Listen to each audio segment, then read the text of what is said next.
Yeah, hi, welcome. My name is Bob Kern, and I am the candidate that was running for mayor of Indianapolis. I was one of four candidates, and today, after 2 o'clock, there was a meeting with the election board, and it was found that I would be removed from the mayoral ballot for mayor of Indianapolis on the Democratic ticket. So if anybody was planning on voting for me, I appreciate your vote. Um, but we're going to talk about the race right now, and I just want to let you know that I will not be running as of right now. I'm not on the ballot. That might be subject to change, but I'm really not quite sure if it will change or not, because I might be filing a lawsuit to get back on the ballot. Um, but that's still in the air. That ball is still in the air, or I should say the balloon is still in the air, and I'm working on grabbing it and bringing it down to earth.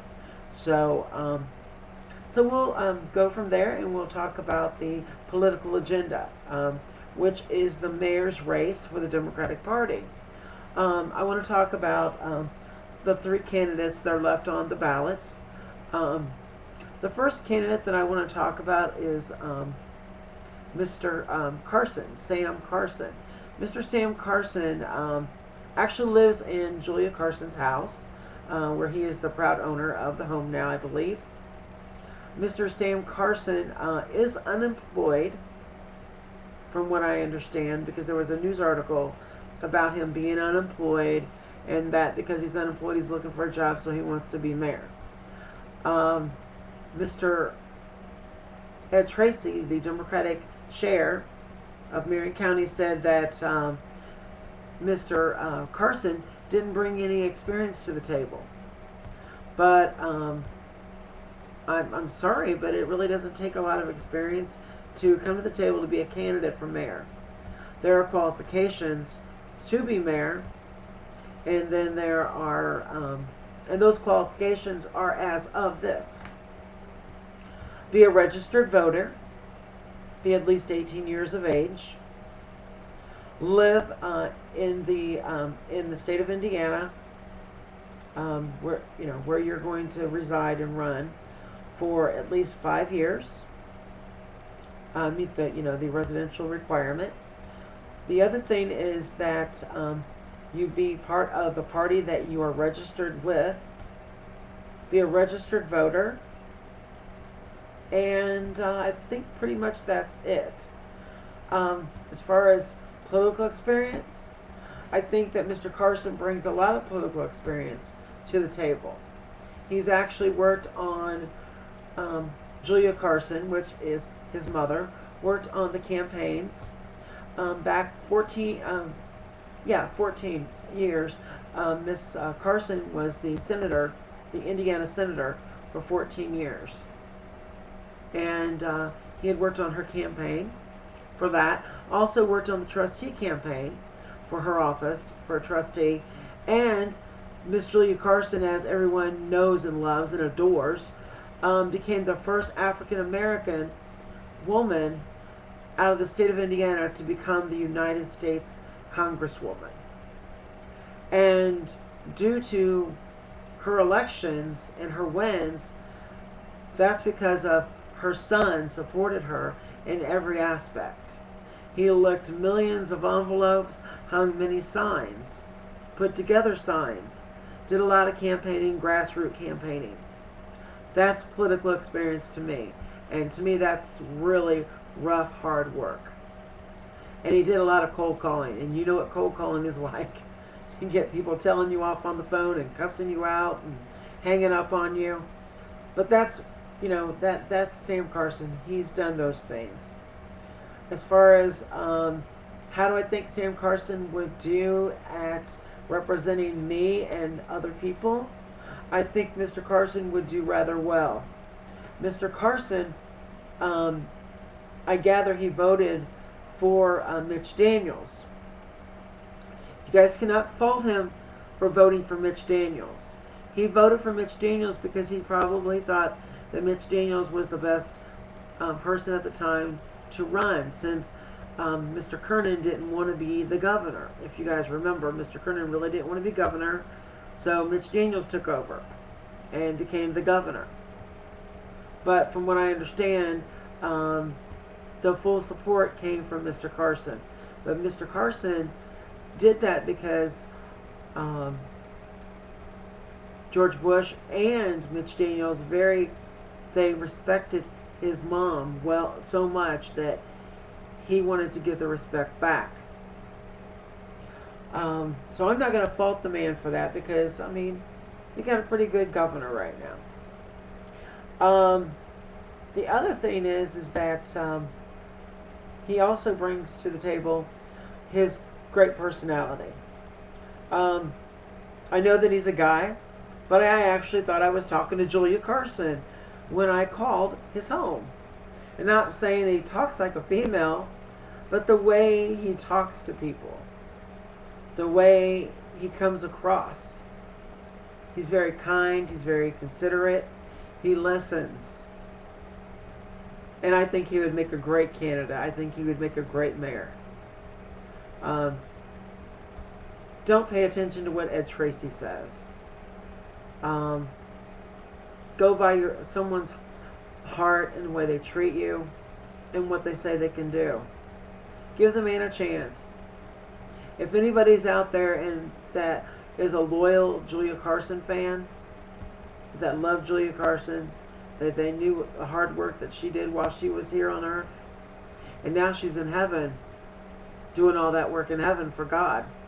So I just want to say that. I want to go to the next candidate, which is Ron Gibson. Ron Gibson is a former city councilman at large who is seeking the nomination for the Democratic Party for mayor of Indianapolis. Mr. Gibson was not reelected to his at-large seat. He lost it. I believe it was due to an outburst at a local bar downtown Indianapolis, if my memory is correct. And I believe that he was throwing his weight around about who he was, that he was a city council at large, and that no one was going to treat him like that, and he was trying to play the race card. That's from what I hear. We don't really need, and I apologize, Mr. Gibson, if this offends you, but this is me speaking, and I have to be frank. Even though I'm Bob, I have to be frank. Basically, you are a hothead. Ladies and gentlemen, Mr. Gibson is a hothead. So I would not vote for someone that is a hothead. Someone who just flies off the handle. He disrespected the Indianapolis Metropolitan Police Department, which I believe at that time was IMPD, which is IMPD now, which was IPD then. He disrespected them. And we can't have somebody in office that's going to be disrespectful to our men and women in blue.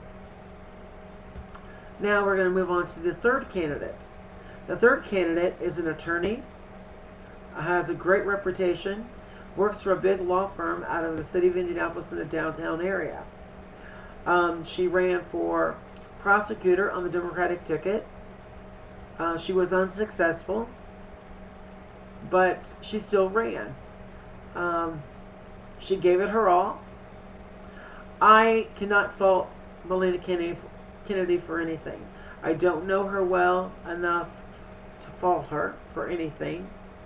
From what I've heard about her, all the things I've heard about her have been pretty positive. I actually watched her on YouTube. She's very, very well spoken. I think that she could bring a lot to the table for the Democratic Party and for the mayor's office. I think she could possibly bring a little bit of change, a little bit of humility to the table, as long as Ed Tracy doesn't get involved. as long as Ed Tracy, and she doesn't let the Democrats run that office, and if she just lets herself run that office, I think she will do very, very well. So, with that said, there's 3 candidates. As you know, as you can probably tell, that Ron Gibson is not a favorite candidate of mine. I will tell you, if I didn't tell you, that Sam Carson is very good at returning phone calls, and he's very good at answering the phone and talking to you and answering the questions regardless of if they're good or bad. He answers them regardless. He's like his mom. Julia Carson was like the type of person, and you can probably ask her staff, the ones that had worked in her office, that probably no longer work in her office now, that she basically said, hey, I'll take that call. She always took calls that other people didn't want to take, because Julia just had a way with words, and a way to smooth things over like peanut butter, and just had a way with people. She could always calm a situation down. She's really great. I just want to say, don't forget to vote on May the 3rd. As it gets closer to the election, I'll be more than happy to tell you who my pick is. Right now, as it stands, there's a tie between Sam Carson and Melina Kennedy. I've not yet heard from Melina Kennedy. I've called her several times, left messages on the machine, that the number she left on her form for her declaration, but I have not yet got a phone call. But that's not putting her down. I've got to give the gal a little bit of time. She's busy. She's running for mayor of Indianapolis. Got to give her a little bit of time. The lady, I think we need a fresh face, and I think maybe Indianapolis needs a facelift. So that might be a very good candidate. We will see in the May primary. With that said, I will wish everyone luck, and hope to see everybody here later on with my second video, because this is just the mayor's video for the people that are running for mayor. Oh, I almost forgot. Greg Ballard. How could I forget? He's the only Republican on the ballot for the Republican Party. Mr. Ballard. Mr. Ballard has been a great mayor. He's done a lot of good things for the city of Indianapolis. He's done a lot of good things for ex-offenders. Mr. Ballard has just done a lot in general. He's given his heart. He is a Christian man with great Christian values. He has an awesome, awesome, awesome wife. My God, she is awesome. He has an awesome wife. And I would have to say that if I were a Republican, I would vote for him. I have not made my decision yet if I'm going to vote Republican or Democrat in the May primary. But I will make that decision as well as the months go on. I want to thank you all for tuning in. Hopefully that we can do this again. And if anyone has any questions, any comments, please post them on my Facebook, or you can go to my email, which is keep, K-E-E-P, Kern, K-E-R-N, on ballot. And that's B-A-L-L-O-T. Keep Kern on the ballot.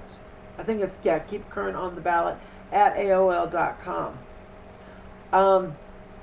Give me a ring on there. Send me an email. Let me know what you think. You can Facebook me. You can do whatever you would like.